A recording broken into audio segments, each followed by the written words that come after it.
be sad, there's no tidbit today for the program. But on Local Live this Thursday, LGBT and how do you come out with parents and representatives from the Loft. And next week we have Elliot Engel. So if you want to call in and ask your Bronx congressman. Represents us. He represents us. Represents us. Okay, thank you. Anyone else? Yes. Here, pass that. This Saturday, the town is having our food truck festival in Memorial Park from 12 to 4, and it should be a lot of fun. We have more food trucks than last year, which we need, and music and games and fun for kids of all ages. So come on out. And I think the Ragamuffin Parade is this Saturday too, isn't it? Yes, 1 o'clock. What time, Ann? 1 p.m. 1 p.m. Oh, how to rain. Okay. We have to dress up too? Okay. Who else? I'm I sorry. also want to let everyone Wait, here. remind everyone Hold on. Talk a minute. the Mamaroneck Spooktacular is this Sunday, and it starts at 10ish for the window painting, and then there is a parade down to the harbor and many, many activities for the children down at the harbor. Thank you. Thank you. Whoops. I'm now going to turn the program. I'm sorry, did you have something? If anybody needs a ride to the polls or knows anybody who needs a ride to the polls, the League of Women Voters is giving rides to the polls, so contact the League of Women Voters. Great. Thank you. I'm now going to turn the program over to Malcolm Froman. Good morning. We appear to have a couple of vacancies on the panel, so if anyone would like to come up and join us. I just heard from one of the two panelists who drove down from Albany last night, and they said they were having trouble checking out of their hotel, so they're going to be here any minute. Good morning. I'm Malcolm Froman. I'm the. Okay. I'm on the board of the local summit, and as a trustee, I serve on the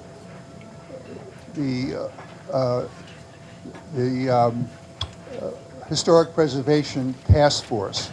The task force was created by the mayor and the board of trustees to investigate whether historic preservation in our community would be something we should consider. After a year of research, the task force produced an extensive annual report on its research to date, and that annual report is available on the village website. Along with our continued research, we are now in what we refer to as our community outreach phase. We consider it very, very important to let the community know exactly what we are working on and to introduce the whole idea of historic preservation to residents and homeowners. And for example, this brochure each of you have received is a part of that community outreach. This frequently asked questions about historic preservation in Larchmont. We've discovered that there are a lot of issues that residents are concerned about, and many of those issues and questions are covered in this brochure. Maury Tamarin will be talking more about the work of the task force and the other outreach that we've been involved in.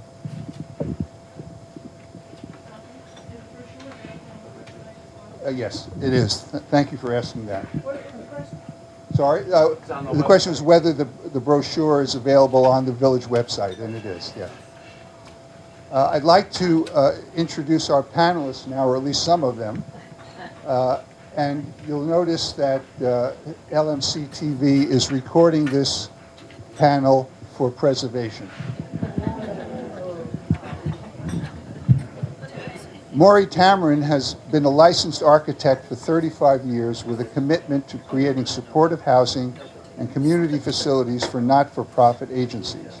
She has been a strong proponent of sustainable design and development and the utilization of resources for housing, education, and protecting the environment.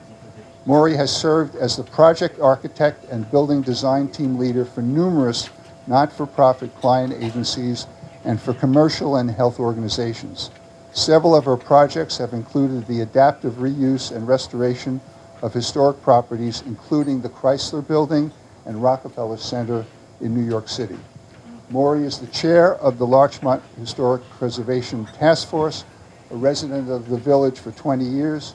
She has also served on the village's Architecture Review Board, the Larchmont Historical Society Board of Trustees, and was the chair of the selection committee for the Mamaroneck School Board.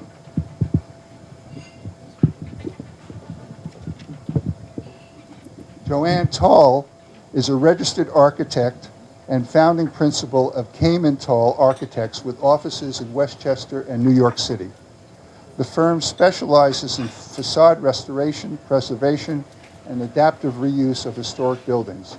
She has been working in the historic preservation field for over 30 years with projects funded by federal and state historic preservation grants, as well as the Historic Preservation Tax Incentive Program. Joanne is a commissioner and former chair of the Village of Ossining Historic Preservation Commission, serving since 1992. She has participated in the review of applications for proposed work on landmark buildings and in historic districts. She has also reviewed applications to landmark local structures and historic districts. Joanne has been active in public education programs to increase awareness of the value of historic, cultural, and architectural resources in the Village of Ossining.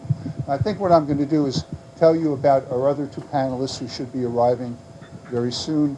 So this way we can keep things going.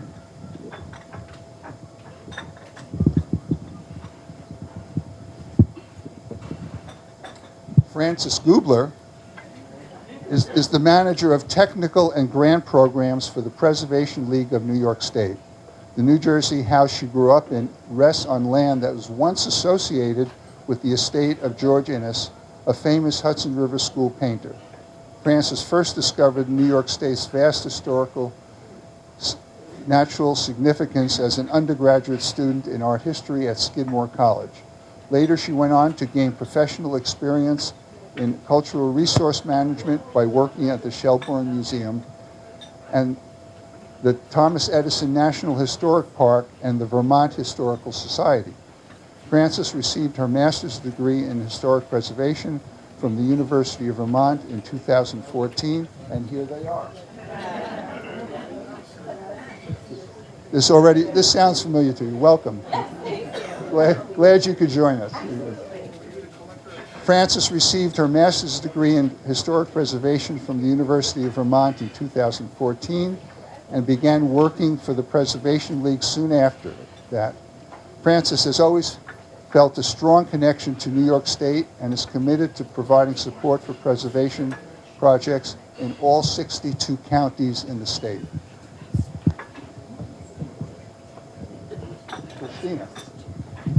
Christina Hingle is Public Policy Associate for the Preservation League of New York State.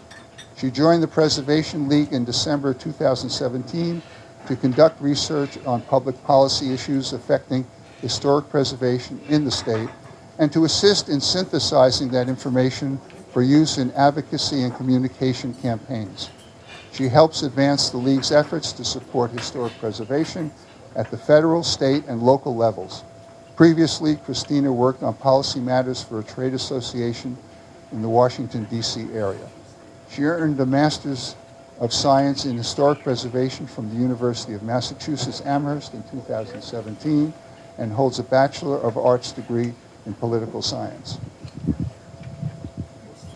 Now, I would suggest, since there's a lot of interest in this, and undoubtedly there will be a lively Q&A part of this program, so I'd like for each of our presenters to give their presentation, and we'll hold the questions for after our four panelists have spoken. So, Maury?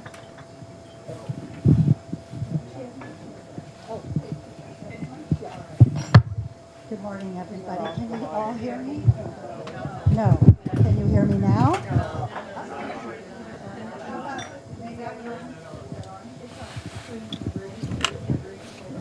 the other mic.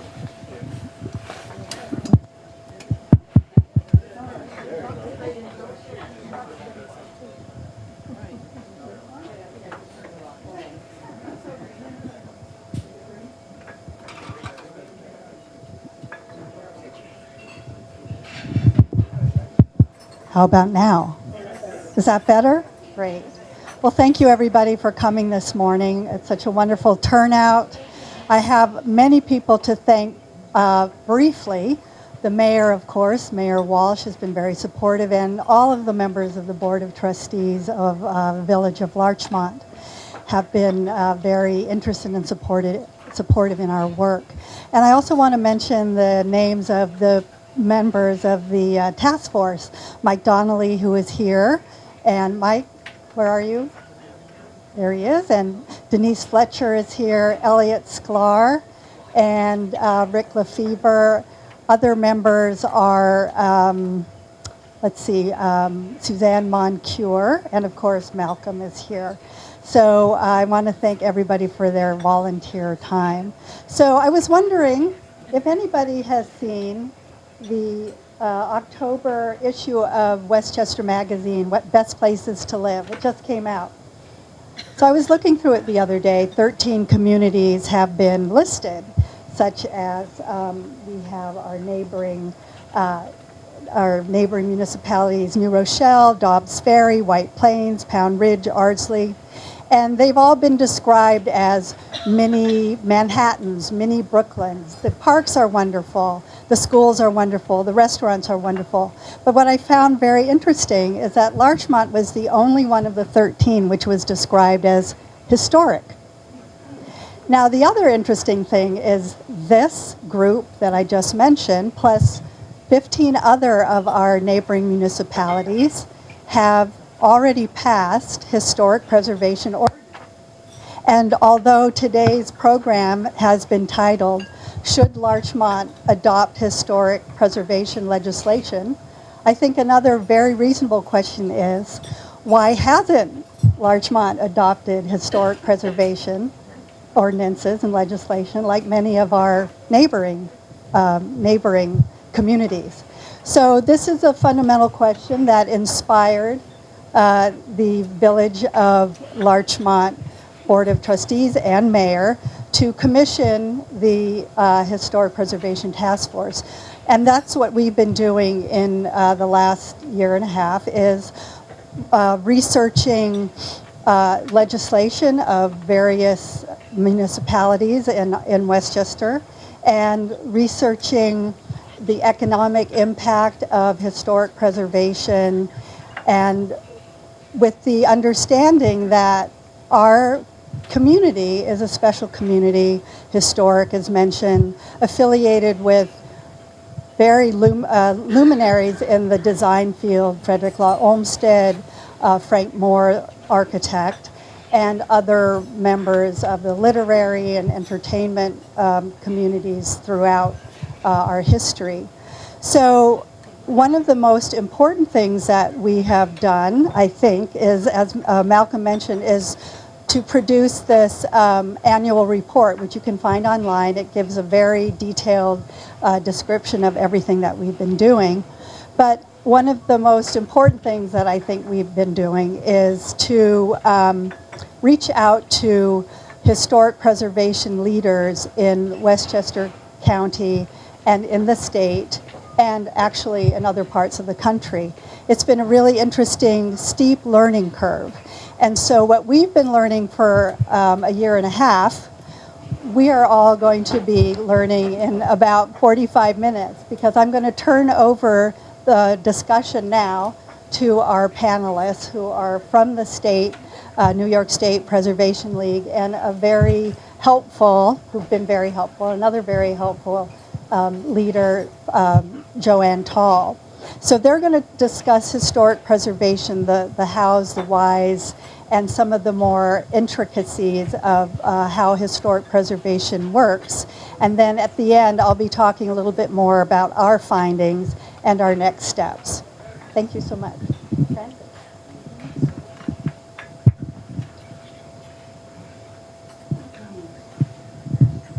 Good morning, everyone. Thank you for starting your day with us. This is a really wonderful. Event. I'm sorry that we kind of blew in right under the wire. We're just two girls from upstate who don't understand Westchester traffic, so that's my fault. But anyway, we're very excited to be here, and as Maury mentioned, we are from the Preservation League of New York State. I know it's a little confusing because our name is the Preservation League of New York State, but we are not the same thing as the State Historic Preservation Office. That office in New York State is actually called the Office of Parks, Recreation, and Historic Preservation. We are your nonprofit statewide partner in historic preservation. So we are located in Albany, but we have a service area of all 62 counties of New York State, which means that when I'm not at my desk, I'm most likely in the car, traveling to different communities to do these kinds of presentations, to talk about survey and documentation work, and to just provide general assistance, technical assistance, and advocacy assistance for communities that are interested in historic preservation. So, as Malcolm mentioned before, I have a master's degree from the University of Vermont. I also attended college in upstate New York. I'm originally from New Jersey, which isn't too far away, so I kind of like coming down here because it makes me feel a little bit closer to home. And I'm floored at how many amazing historic communities Westchester County has. Westchester County is just chock full of historic sites, wonderful museums, beautiful communities, and when Christina and I got here last night, we took a ride around Larchmont because we wanted to see the kinds of resources that Maury has been telling us about for months now, and it's really fabulous. We were seeing all kinds of different buildings, really wonderful variety of architectural styles. And so it's nice when we get to go to communities where people are interested in speaking about these kinds of things and engaging in historic preservation. So the Preservation League was founded in 1974 as really a grassroots effort, just like this one here in Larchmont. And it was because a group of individuals decided that there needed to be a unified voice for historic preservation in New York State that wasn't part of state government or state council on the arts or anything like that. And so the Preservation League was formed. We have about 9 full-time staff members, so we're a small organization, but we do a lot of different things. I am the manager of technical and grant programs, which means that I spend most of my time helping communities, municipalities, and nonprofits that want to do preservation planning studies. And that can involve preservation planning studies for individual buildings that might need architectural assessments or services, but it can also mean communities that are interested in surveying and documenting their historic resources to create potential historic districts. And I'm sure everyone's heard the term historic districts, and there might be some confusion about that, but we can definitely help answer some of those questions. The way that historic preservation works in this country happens at lots of different levels. There's the local level, the state level, and the federal level. So has anyone ever heard of the National Register of Historic Places? Great. So the National Register of Historic Places is one of the most honorific, best designations that a community can have for historic resources. When a community is designated on the National Register, it means that it possesses a certain degree of architectural integrity and significance. So that can mean significance having to do with why the buildings were created, who those buildings were associated with, or it can just be an excellent example of architecture from a specific time period. Some communities decide to take it a couple steps further and actually look at creating historic districts on the local level. And these are the historic districts where you might have to appear before a preservation board if you want to change the exterior cladding on your house or make some modifications to the outside. Communities that have local historic districts are really able to carefully regulate the character of their villages. And this shouldn't necessarily be seen as a negative thing, because all in all, this creates a sense of community character. You all are here because you care about your community. And when you start breaking it down into those parts of your community that you care about, historic preservation might be one of those. And so it might be something that in order to protect Larchmont for the future, you want to think carefully about it. And doing a survey, regardless of what direction you decide to take, is an important first step. So we are here to help with that. We have grant opportunities available through our Preserve New York program to do this kind of survey and documentation work, which could be really important in laying the groundwork for a historic district, but also just documenting what's here so that that information is preserved for years to come. So I am definitely available to answer any questions. Christine is going to talk a little bit about how historic districts function on the local level. But if there's anything else that we can do, just let us know.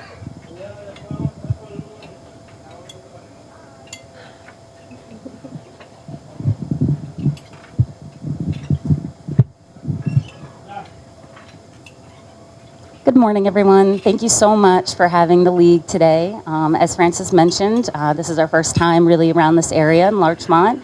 We were thrilled to have a drive around yesterday and just see all the amazing historic resources that makes up this wonderful community. So I wanted to talk a little bit about legislation. I know, boring, paperwork. But in order to have a preservation ordinance that works and makes sense, we really need to get at what are you trying to preserve? What is so unique about this community that is worth preserving for future generations? What do we care about? Why is it special? And there's so many communities across New York State that have these very unique, special attributes to them. So in exploring what's special about a community, the League wants you to look hard at what an ordinance might look at for preservation.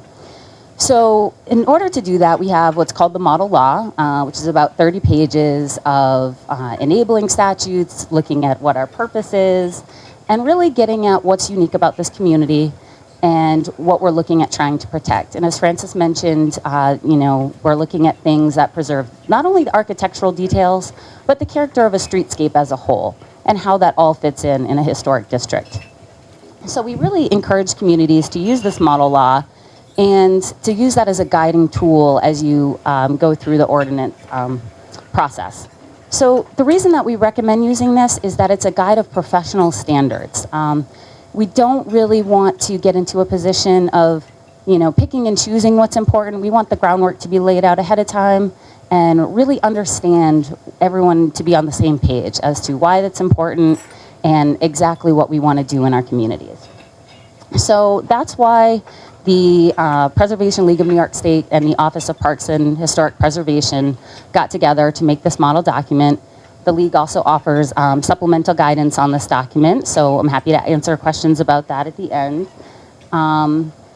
What we really want to do, as I said, was to protect and enhance the historic preservation, the character of this community. So this is the guiding document that would do that. And one of the things I wanted to touch on was that the New York State Municipal Home Rule does guide the legality for instituting this model law. So a few people might be wondering, well, is this legal, and how exactly does that work? And that's all written into the New York State law, and that's something that's comprised into the model law. The other thing that's really important about using the model law is that we use this as a guide to become a certified local government. And what a certified local government is a program that's run by the Office of Parks, Recreation, and Historic Preservation.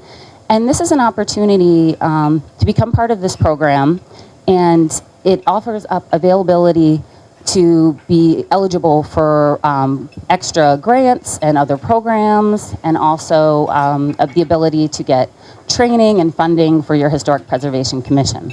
So one of the reasons that the model law is so popular is that it is the baseline to sign up to do the model law, and that will then allow you to become a certified local government and to have these additional opportunities and to continue with your preservation actions. So that's really all I wanted to talk about, and I'm happy to answer more specifics about the model law at the end of the program. So, thank you.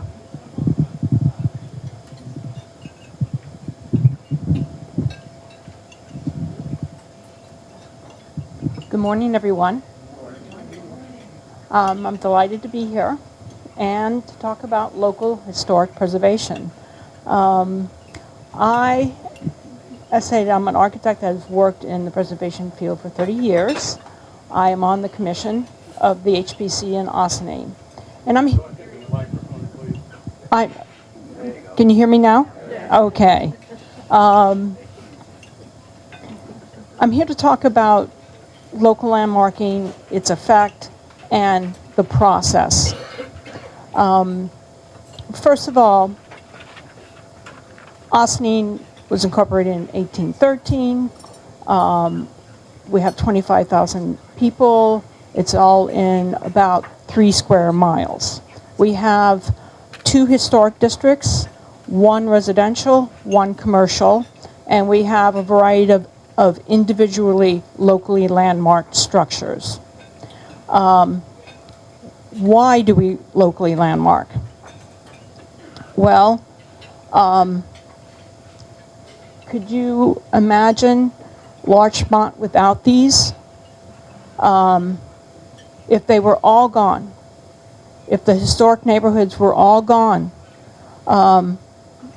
would you choose to have lived in Larchmont? If you could go back in time of when you purchased your house or chose to live here. It's just a question. The question is to prompt that communities have history and their cultural assets. The key word there is assets. They have value in placemaking. They have beauty. They give a community a sense of their past and connection to their future.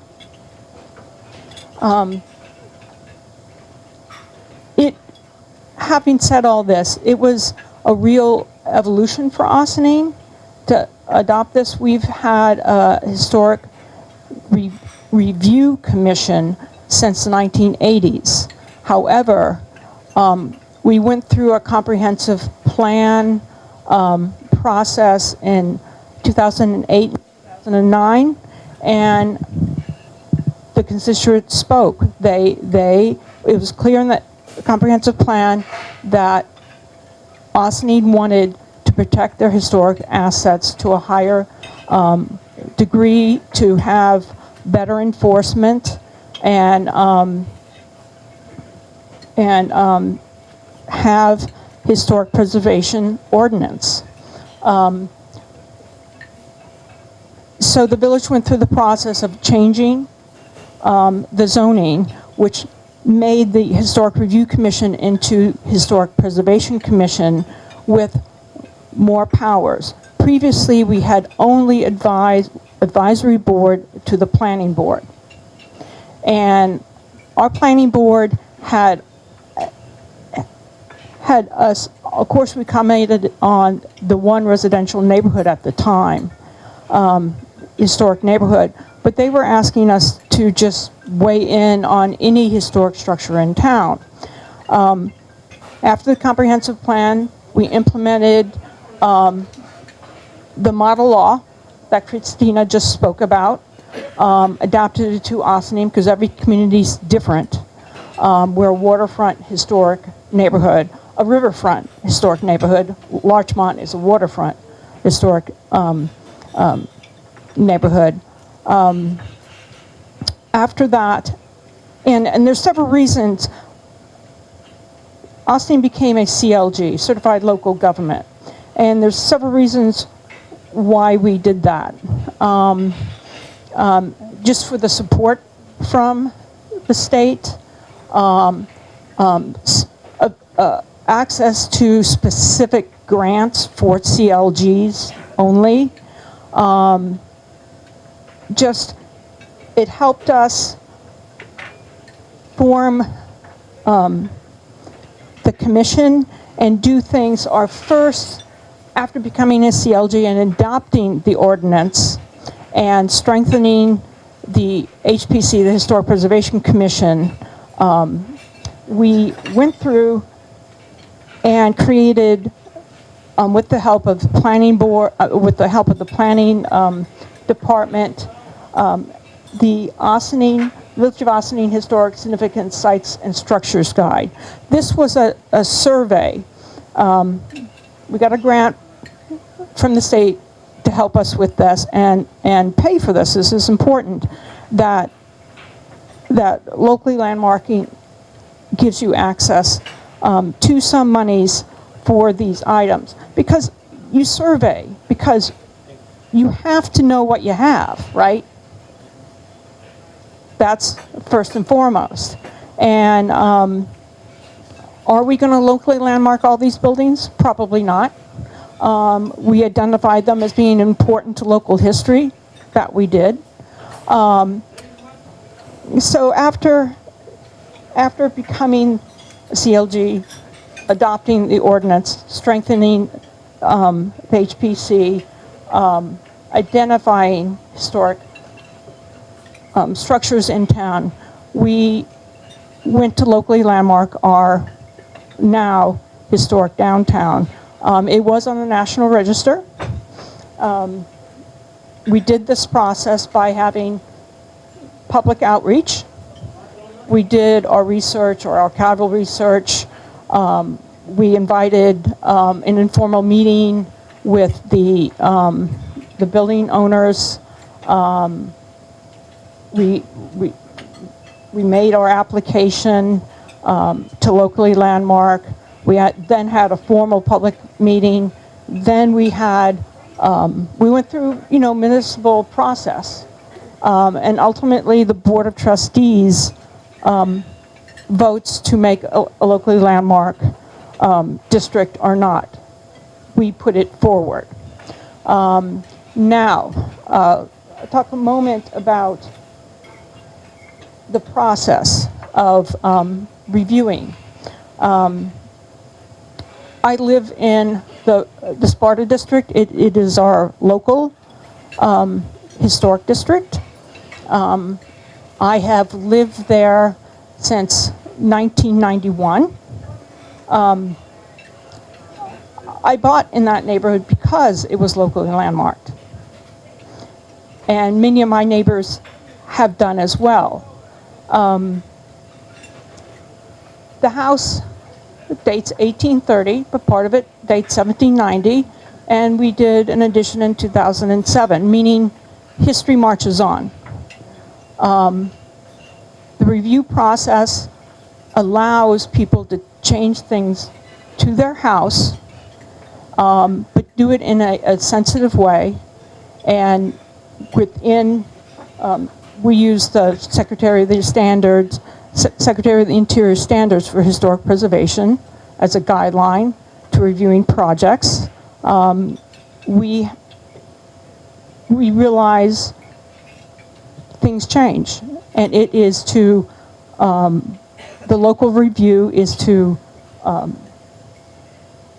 adapt and consider that change. There has been a lot of reviews. Most people, I've never had,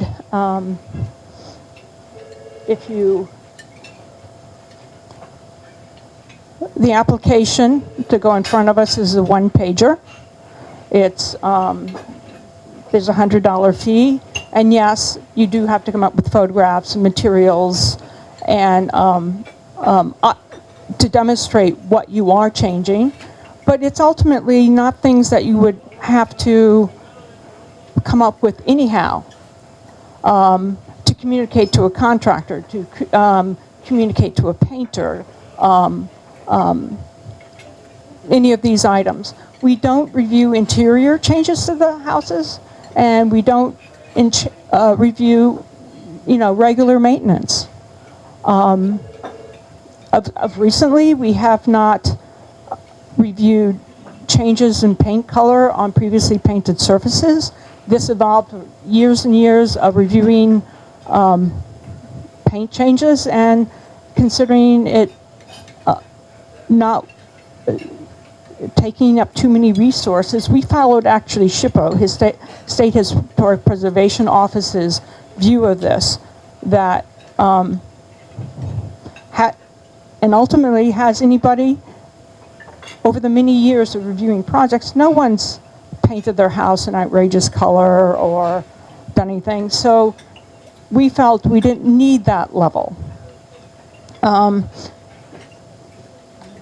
Ultimately, local preservation protects historic resources. It, unlike being on the state or national register, the projects, the building would be only reviewed if it was using state or federal money, such as grants or tax incentives. So the local level is where historic resources are protected. I've been, and once gone, these historic structures are irreplaceable. They cannot be replaced. So I would say be aware of what you have.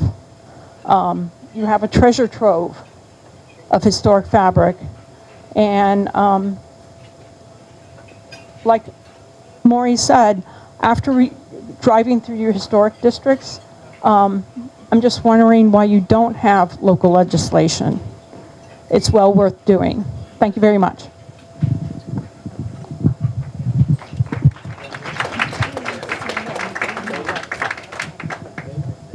I'm sure there are a lot of questions.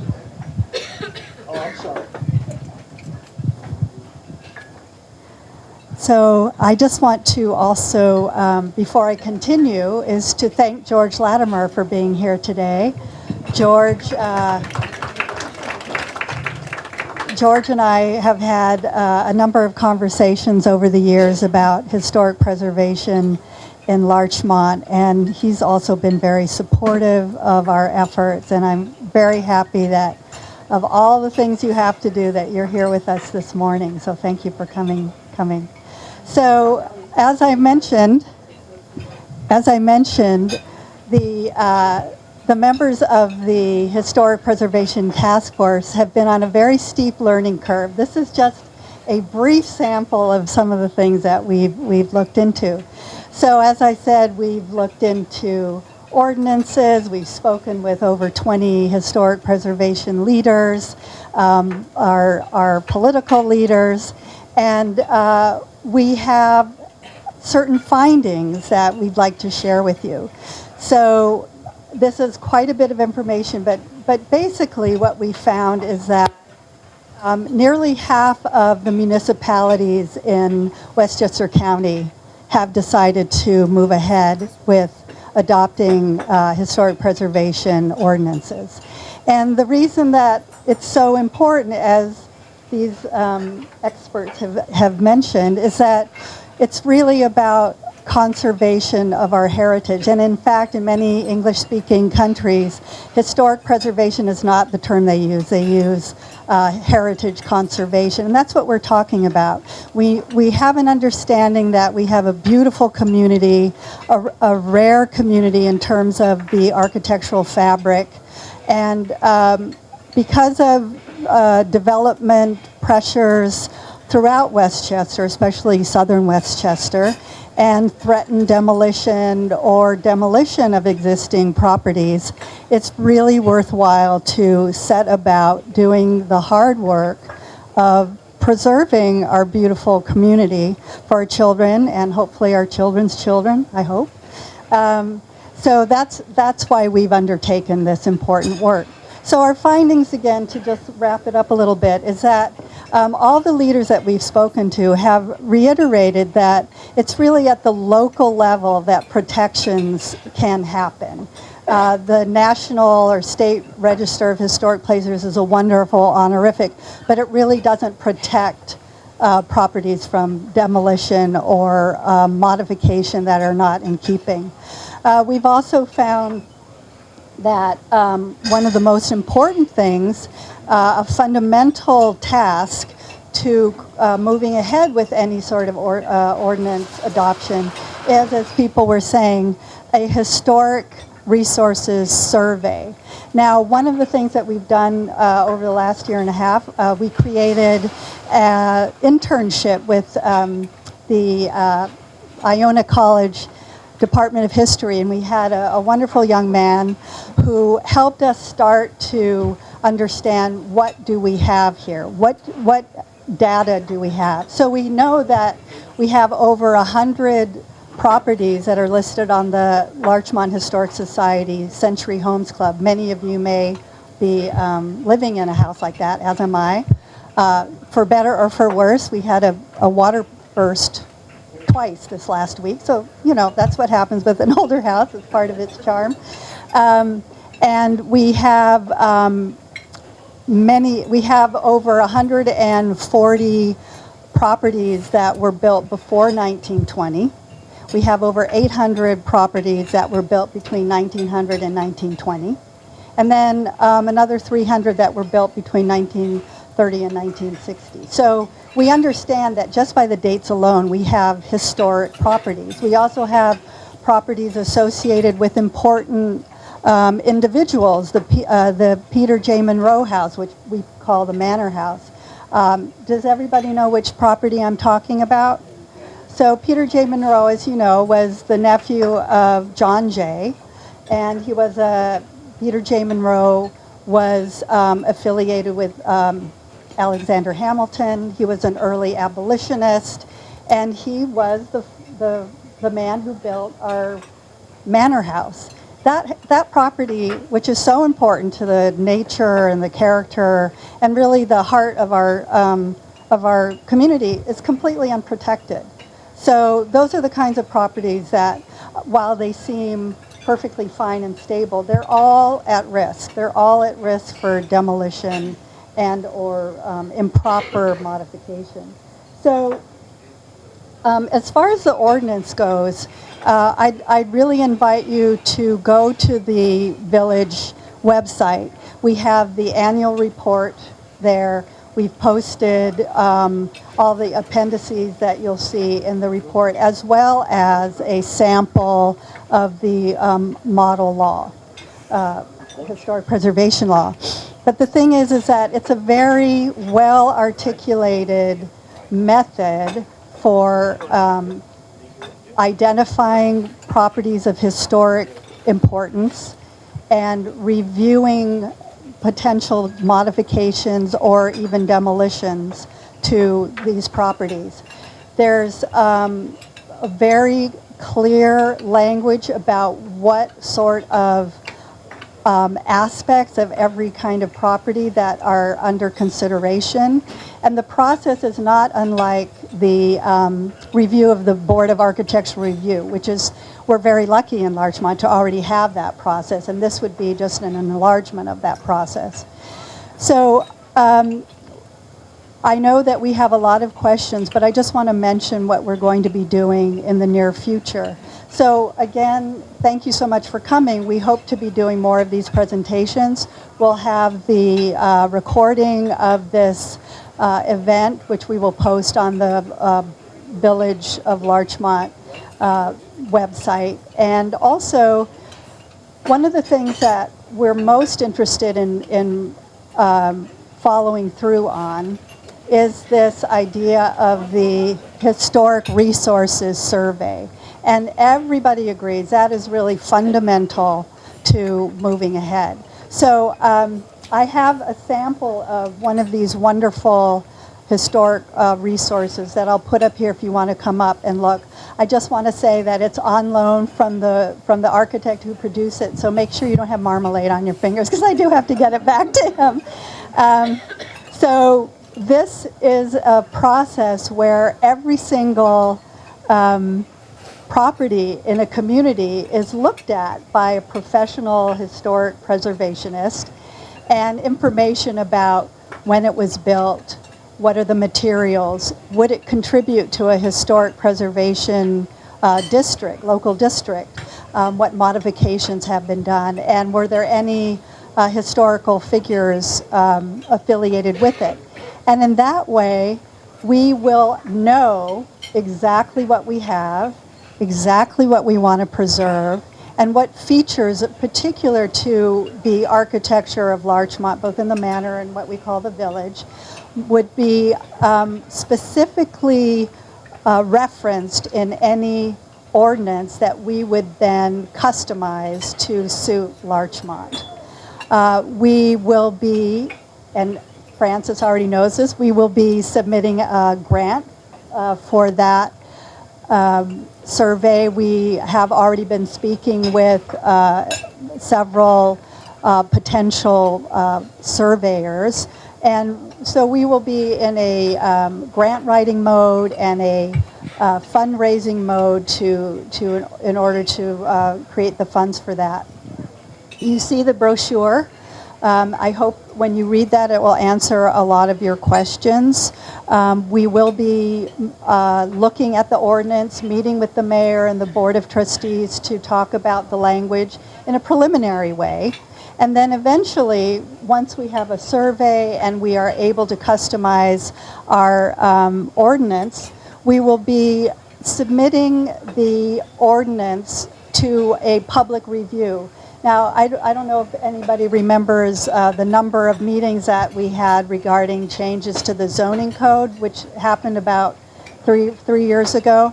That's the kind of process that this would be subject to. But in conclusion, I think many people in our community, obviously members of the Board of Trustees and the task force, and so many people who've come up to us in our various outreach efforts, are so concerned about the future of our beautiful community. And we believe one of the important planning tools that we have in order to preserve and stabilize and allow Larchmont to flourish is through historic preservation and historic preservation legislation. So thank you, everybody, and we're going to open it up to questions now. I'm going to start off the question section by asking all of the panelists, and particularly Joanne. Dick, can you hear me?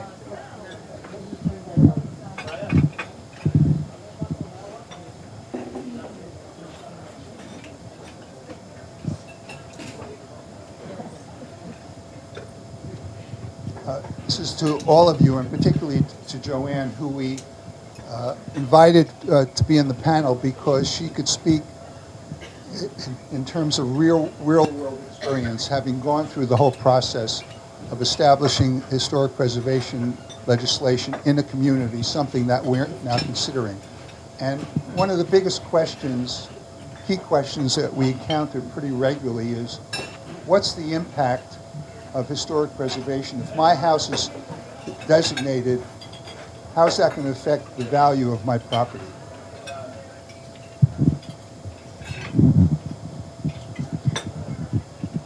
Well,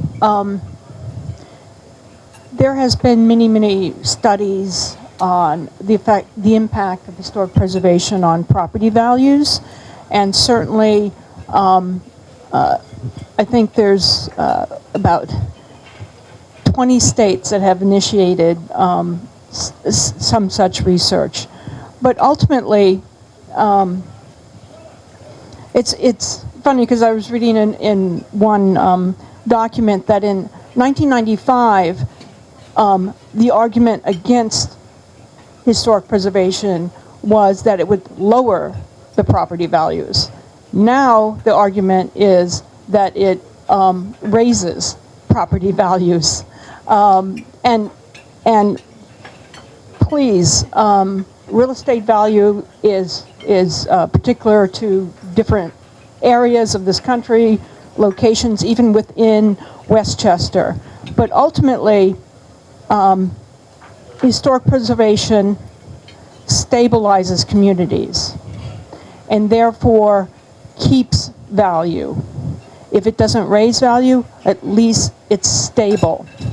And often, like I said, people like myself cognitively buy into historic preservation neighborhoods, and certainly I've seen real estate agents advertise properties as locally landmarked as a positive. Does that gives you some?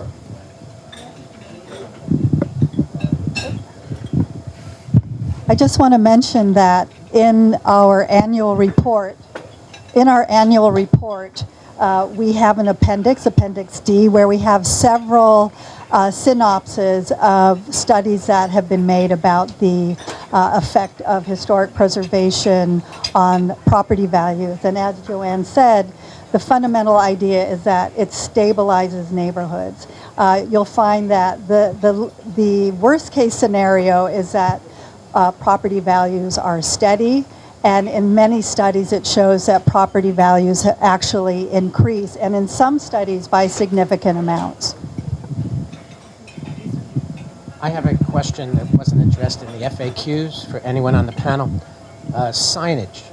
In the model ordinance, is there any reference to signage? In other words, this is a historic district, community. And is it standardized? And to what standards? Who gets to write it?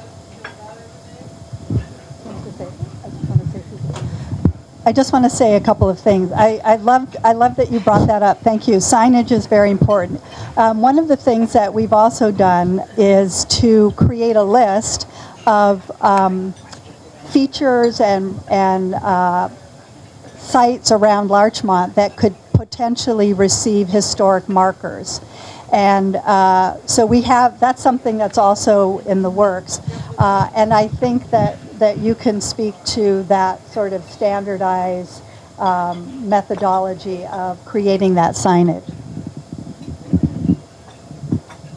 So I just have a couple things to say about this question. One of the important things to understand about the model law is that the model law itself is a standardized document, but how that transforms into ordinances in communities across New York State really varies, because every community is different. We talked a lot about what makes a community unique, what kinds of different types of historic resources certain communities have. So some communities in New York State have locally regulated residential districts.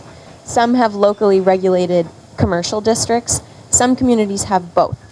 So signage, if there are commercial buildings included, that could be something that is definitely covered in a model ordinance. I know for a fact in the city of Albany where we live, we have many National Register historic districts, but we also have a locally regulated historic district that's monitored by what we call Historic Resources Commission.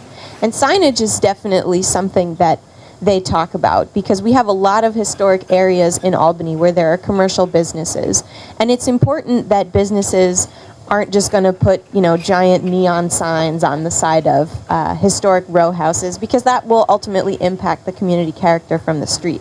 So when the Historic Resources Commission looks at things like signage in a commercial district, they look at size, scale, whether or not the color matches the buildings, whether or not it stands out too much. So these all kind of small nuts and bolts can be things that are discussed in the ordinance. And when we were driving around yesterday, I was thinking about some of the community character of Larchmont and some of the things that I noticed. And I'm sure that if you complete a survey, you're going to have all this wonderful information about the historic resources in your community, when they were constructed, what they're made of, how intact they are. So some of the things that I noticed that make up community character in Larchmont include things like exterior cladding on buildings, windows, roofing materials, size and scale of additions. So I'm starting to break down into quantifiable categories what ultimately creates the historic character of Larchmont. And so those are the kinds of things that I think would be discussed in an ordinance. And in a commercial district, signage is definitely important. I just want to say that the Board of Architectural Review currently reviews signage. So there's already that methodology for looking at signage. And you'll see that in Larchmont there is sort of a continuity of size and the way that it's already expressed. So in terms of how it might work under a historic preservation legislation, like you were saying, it would have to be considered if any additional criteria would be added to what's already in the ordinance. So I had a question, a couple of questions. Number one is regarding the survey, is there a price estimate on what you're going to have to raise for the survey, and how long will it take? And then my second question is, in doing a local ordinance, you have choices of certain things to include, not include, parameters, period of years back. Have you come to some conclusions about some of those choices yet, or are you going to wait till after the survey to reach those conclusions? Those are really great questions. I'm going to stand up because I know our director is going to ask me anyway. So, first of all, we have been reaching out to these historic preservation professionals for information about a survey. And we know that the kind of survey that would be very useful for historic preservation ordinance planning will run us approximately $30,000. And there's a way to do that in phases. Perhaps we would do all the properties before 1900, and from 1900 to 1920 as a group, and then work through the next phases. So we have a big that's a big bite of fundraising that we have to do, and of course we'll be reaching out to you for help on that. And as far as your second question goes, what was your second question? I'm sorry. Anytime you do a local historic preservation law, there are a variety of choices that you would undertake, and if you come to conclusions already, or is the survey going to lead to those answers? Well, you'll see when you all rush home to your computers today and look online and look at the model law. It's very comprehensive. So I think what we're going to do for now, we're really just using that model law language because, as I said, it's very, very well thought through. But I think it is going to be after the survey when we start adding into the criteria, as Francis was saying, you know, what really are the glorious and most important aspects of our architectural heritage that we want to include. But thank you for your question. So I just have a couple things that I want to say about this question. I understand that $30,000 for a potential survey of the community seems like an extraordinary cost, and all right then. So I understand that $30,000 for a survey seems like a pretty exorbitant cost, but I want to remind you that you're not just preservation planning for today, you're preservation planning for tomorrow, next week, next year, 10 years, 15 years from now. This is a very intensive process that, in order to be done correctly, really needs to be done from the ground up, and you need to think about the future of Larchmont even when you're not around. And there are many cities around New York State that are doing these comprehensive surveys because this survey can open up a lot of doors. It can open up doors for National Register designation as well as local designation. Entire cities like Rochester, the city of Rochester, much larger than Larchmont, is doing a comprehensive citywide survey right now. But one of the things that the survey is going to illuminate is all the different types of properties in Larchmont, when they were constructed, what their periods of significance are. From what I saw when I was driving around yesterday, there are many different types of properties that were constructed during different time periods. And so you can sort of start to see how Larchmont evolved over the course of its history. So from that, there might be multiple periods of significance and multiple historic districts that come out of this. The boundaries for historic districts, whether or not they're local or at the state and national level, have to make sense. Boundaries are thematic as well as architectural, so there has to be some continuity. And so there might not be one historic district that's going to encompass the entire village. There might be the potential for several historic districts. But that's another reason why doing the survey is very important, because as we mentioned earlier, it's not a good idea to just pick and choose what's going to be locally regulated. It has to make sense. So that's what I wanted to say. This is a question for Maury. Given the threshold requirement of the survey and the intensity of the process as it's been described, what do you anticipate the timeline to to be for the entire process until we get a proposed ordinance before the for legislation? Well, thank you for that question. What I know so far is that the grant writing process will go on until March. Is that when the... Pardon? Oh, sorry. Say that again. The grant applications for the Preserve New York program are due in March, and the review process continues until July. So that's first on our list. And we will be planning, the task force will be planning our fundraising approach. So if we're lucky enough, and hopefully we will get a grant by July, depending on how much that is, perhaps we could launch our process as early as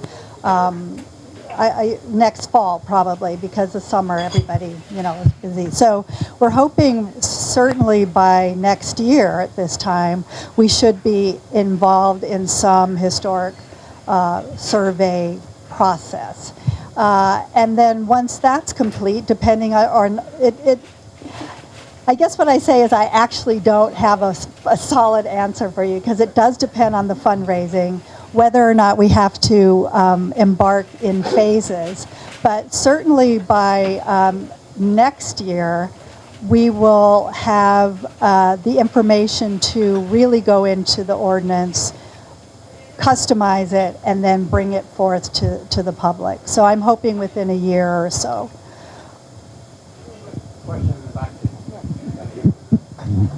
As I recall, a proposed demolition of a large home on Ocean Avenue a couple of years ago led to the passage of a moratorium, which I think has expired. And I'm wondering whether this project could have any impact on that issue.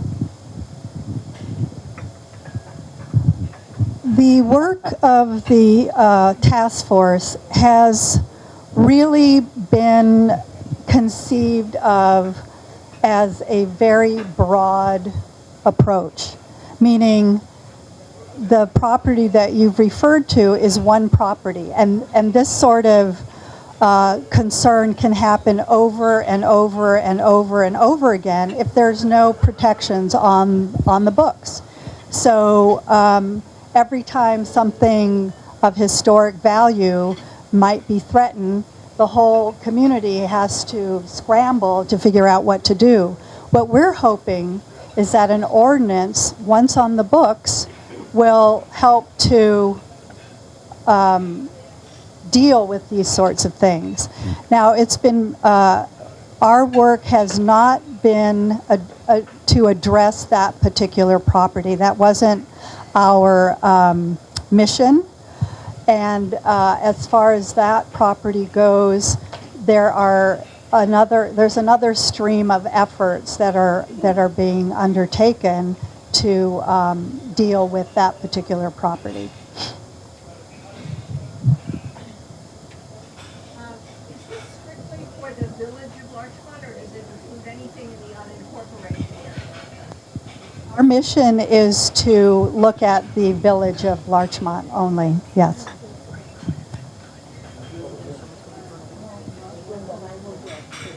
So from now on, we hopefully get this property that we all know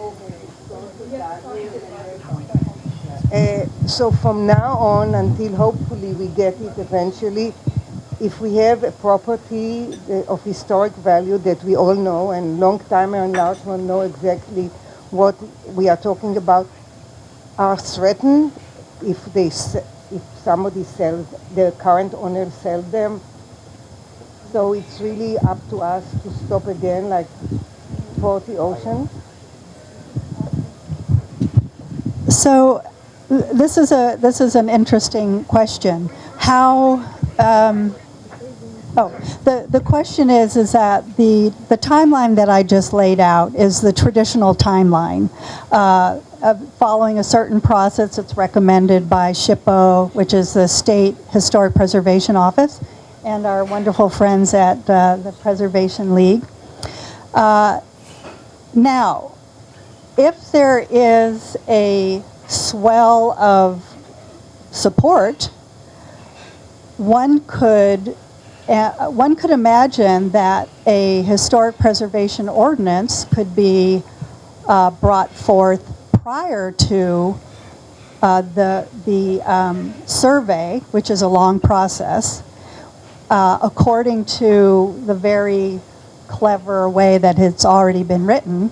And then once the survey has been completed, modified with specifics according to what we find in the survey. Now that's something that we can discuss with the mayor and the board of trustees, what kind of process, but that would also be a matter of sort of a public support for that methodology. And I understand what you're saying. I am also somebody who tends to be impatient, just as my character, but I understand from all the people that we've been talking to, we're actually moving along at a decent clip. Is that right? That's what I've heard? Yeah.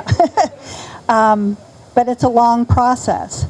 So this is something that we'll discuss with the mayor and the board of trustees as to whether or not there is some urgency, and maybe we can flip the traditional process, as I said, but with the understanding that whatever law that we adopt would be modified in the future, which the wonderful information from the survey comes in. Last question. So I don't know if this a question is as much as a statement that I'm so impressed by the turnout. I've got two hats on today. I'm the president of the J. Heritage Center, and we're celebrating our 25th anniversary as being part of a National Historic Landmark District that many people in this room helped make happen. So I love seeing everybody again. I also want to encourage everyone to keep fighting for this survey, and even though $30,000 sounds like a lot of money, this data is really important. I'm also on the board of the Preservation League. Hello, Fran. And what happens is once you have a survey like this, it is incredibly powerful, and as Steve Otis can also attest to here, we had George and Shelley Mayer, these are the kinds of documents that will help the town apply for other grants in the future in the amounts of several hundred thousands of dollars, which you have to look forward to, which is such a great thing that you're doing this. But don't be put off by the amount, or the effort going into that survey. We did a cultural landscape study. It cost $100,000, but it showed that evolution. And as a result, we've used that report, which is a smaller survey, for all of our grant applications. So it's really important to get this baseline first. It's the keystone for all of your future grants. And kudos to all of you. Thank you so much for that statement. I appreciate we have partners all over the county in our historic preservation efforts, and thank you. And thanks everybody for coming today. Really appreciate the turnout and the interest and all the great. I'd like to remind everybody, if you missed some of this meeting, or if you're from upstate, you can watch it on LMC-TV. If you want to watch it on your computer, go on our website. I too would like to thank all the panelists for joining us this morning. This is very, very important, and particularly the two of you who schlepped all the way down from Albany to be here and dealt with the local hotels. When after the Board of Trustees and the mayor spent months and months crafting 17 new zoning laws and implementing them, we then turned our attention to a topic that we became very aware was top of mind for a lot of people in the village, and that is the notion of historic preservation.